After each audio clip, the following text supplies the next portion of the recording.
आज का जो यंगस्टर है जो अपने 25 30 35 साल की उम्र के बीच में है, वो सोच रहा है, इस कन्फ्यूजन में है कि मैं घर लूं, इन्वेस्ट करूं, अपनी सेविंग उसमें डालूं, हार्ड एंड मनी डालूं, या मैं रेंटिंग का ऑप्शन चुनूं। वो दुनिया के बाकी ट्रेंड्स देख रहा है तो वहाँ पे रेंटिंग को बहुत प्रमोट किया है, जबकि इंडिया में हम लोग एक अलग माइंडसेट के साथ जीते हैं।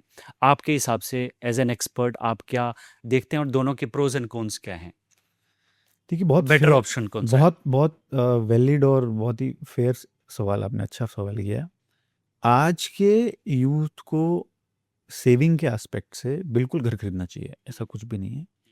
लेकिन घर को आप ट्रेडिंग का टूल बना लें, हम्म, बिकॉज आपके पास आपकी इनकम की एवेन्यूज फिक्स्ड है। हम्म, आप 50,000 रुपये महीना कमा रहे हैं, आप 15 से 20 हज़ार रुपये किराया दे रहे हैं, बच्चों की स्कूल दे रहे हैं, आपके पास ले दे के 15 से 20 हज़ार सेविंग्स हो पाती होंगी, मुश्किल से होंगी। बिल्कुल।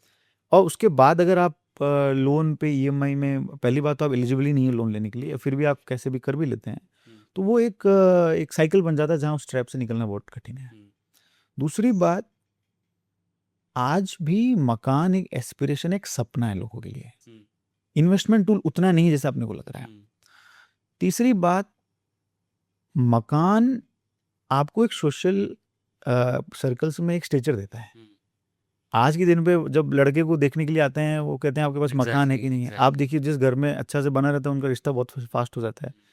वो एक तरह का आपका एस्टेब्लिश्ड लाइफ है कि नहीं, उसका एक प्रतिबिंब है। हम्म, वो ये वैलिडेशन देता है आपको इंस्टेंट की और सक्सेसफुल, हम्म, हम्म, मोर देन एनीथिंग। हम्म, आपके पास कार भले छोटी है, पुरानी है, सेकेंड हैंड है, लेकिन अगर आपके पास घर खुद का है, हम्म, वो आपको मैसिव जंप देता है इकोनॉमिक्स में। हम्म, तो घर बिल्कुल अगर आपको खरीदना चाहिए, आपको सोशल सिक्योरिटी देती है। कोविड जैसे हालातों में ये लोगों को बहुत रियलाइज़ हुआ कि घर खुद का होना चाहिए, जिससे कि आपको अब कभी भी ये नहीं लगे कि हमको बाहर किया जा सकता है।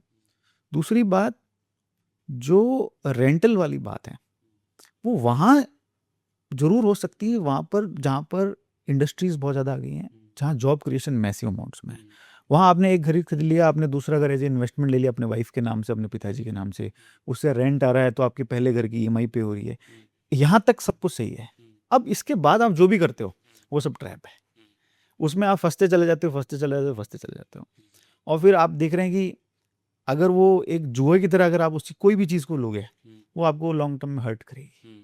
तो मेरे ख्याल में युवा को घर की ईएमआई कभी पिंच नहीं करेगी। उसको आईफोन की ईएमआई ज़रूर पिंच करेगी, उसको वो जो नई गाड़ियाँ आ रही है वो लेने की ईएमआई है, वो उसको ज़रूर पिंच करेगी।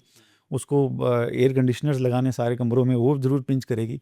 तो उन सब खर्चों को बचा के अगर वो मकान की ईएमआई ले, तो ज़रूर ज़्यादा लॉन्ग टर्म में वो ज़्यादा फायदेमंद है। हम लोग देखते हैं कि हम लोग शहरों में, मान लीजिए नोएडा की बात हो रही है, नोएडा में मान लीजिए हमने एक मकान लिया, 50 लाख का लोन लिया, 20 साल तक उसकी ईएमआई है, और एक एक आपकी इनकम का एक बड़ा हिस्सा उसमें जा रहा है। उसको क्या बोला जाए, उसको गुड डेट बोला जाए? होम लोन को कैसे आप देखते हैं? क्योंकि उस जिस तरीके से जो बैंक्स हैं, वो जो इंटरेस्ट पहले आपसे लेते हैं और प्रिंसिपल से छूते भी नहीं हैं बहुत साल तक, और फिर आप 20 साल तक वो भरते रहते हैं। ये जो होम लोन के बारे में कन्फ्यूजन है, थोड़ी सी पजल भी है, लोगों को समझ भी नहीं आता, थोड़ा सा उसको एक्सप्लेन करिए। और ये गुड डेट माना जाए, और इसको जो अर्ली पेमेंट्स, प्री पेमेंट्स जिसको बोलते हैं, वो करके लोग सधाने की कोशिश करते हैं, वो सही आप अप्रोच है कि नहीं? देखिए, आप दुनिया के किसी भी हाउसिंग सेक्टर से इंडिया का हाउसिंग सेक्टर, अगर रियल एस्टेट सेक्टर कंपेयर करेंगे, हम्म, अभी भी हमारा इंडिया का real estate by and large बहुत अफोर्डेबल है। अच्छा। आप यूएस चले जाइए, आप कनाडा चले जाइए, आप यूरोप में चले जाइए, लोगों का घर एक सपना है आज भी। हम्म, कनाडा एक ऐसा मुल्क है जहाँ massive real estate supply crunch है, हम्म, लोगों के पास घर ही नहीं है। अच्छा। पैसे लेके लोग खड़े हैं, लोगों के पास घर नहीं है, हम्म, और है तो अफोर्डेबल नहीं है। हम्म, आज हमें अफोर्डेबल प्राइस में घर मिल रहे हैं, हम्म, और आपको गवर्नमेंट, एनबीएफसी, ओवरऑल जो अपना इंफ्रास्ट्रक्चर, जो फाइनेंशियल इंफ्रास्ट्रक्चर है, हम्म, वो प्रो है, और वो सपोर्ट भी करता है आपकी घर बाइंग को, ड्रीम को।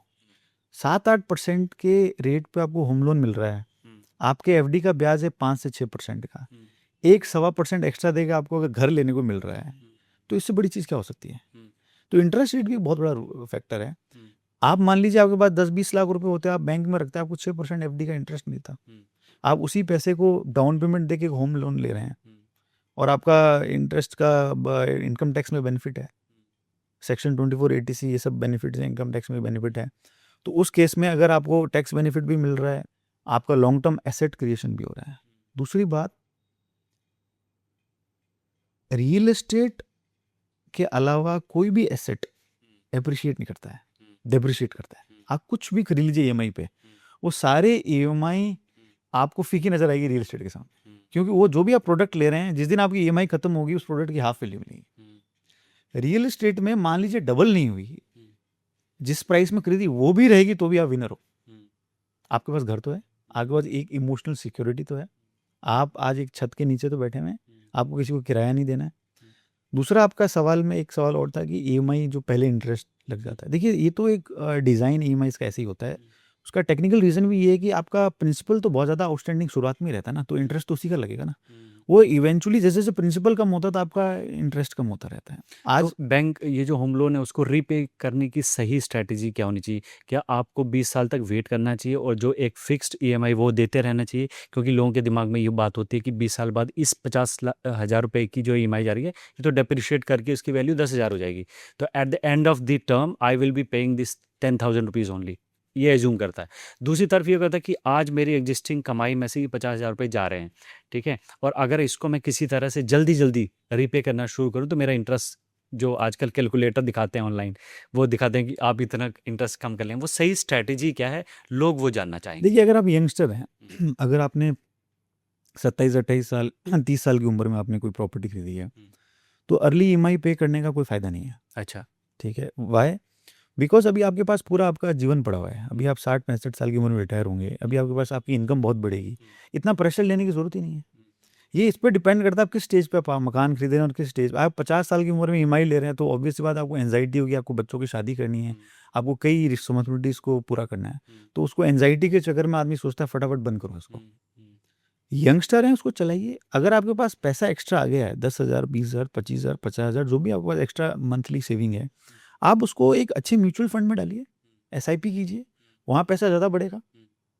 अगर आपको म्यूचुअल फंड में एकदम आपको डाउन टू डाउन भी ले लें, अगर 10-12% का रिटर्न भी मिलता है तो भी आप अपने इंटरेस्ट को सेट ऑफ कर सकते हो over a long period of time. आप एक सिंपल एसआईपी कर लीजिए, वहाँ डालते रहिए। आपके मन में एक दिन आया, आप एसआईपी और म्यूचुअल फंड से विड्रॉ करके वहाँ डाल दीजिए। वो एक बहुत स्मार्ट फॉर्मूला हो सकता है। बट लार्जली जो लोग अर्ली पेमेंट्स वगैरह करते हैं वो बहुत कुछ आपके जीवन के किस स्टेज पर अपनी प्रॉपर्टी उस पर डिपेंडेंट करता है। आप यंग हैं तो डो नॉट बॉदर। अच्छा। इसके बजाय अगर आप कार की ईएमआई फास्ट बंद कर सकते तो ज़्यादा सही है। अच्छा। आप आईफोन की आपने कोई महंगे फ़ोन लिए हैं उनकी ईएमआई ज़्यादा बंद करो, ज़्यादा फायदा है, क्योंकि वहाँ आपका प्रोडक्ट 1 साल बाद उसके 50% प्राइस पे भी नहीं रहना है। तो बेटर है कि आप कम से कम ब्याज दें। आपने 1 लाख का फ़ोन लिया, 50,000 उस पर ब्याज भर रहे हैं, दैट इज़ नॉट स्मार्ट।